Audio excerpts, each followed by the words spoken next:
do you track consumption and output in your meat processing facility? Do you use paper, pen and paper? It's simple, it's cheap, but it's error prone, and you tend not to know what you actually did until the end of the shift. Do you use barcode scanners? Well, meat tends not to walk in the door barcoded, so maybe you have a bunch of barcodes laminated, stuck to a wall, but that's error prone.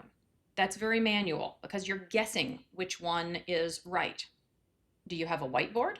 Do you use a generic tablet? Tablets can be quick, they can be efficient, but are they really built for your business? Inecta Food Processing Floor app is purpose-built for meat processing.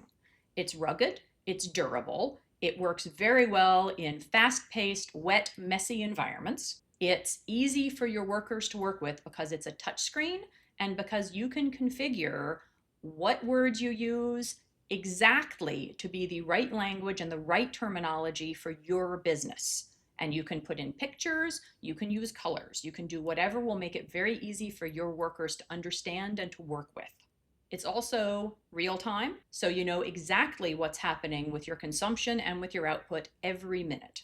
It's a touch screen, no barcodes needed, and your workers can see on the screen what they need to process, including any special requirements, and record what they did. If you aren't using the Inecta Food Processing Floor app and you'd like to learn more, get in touch with us.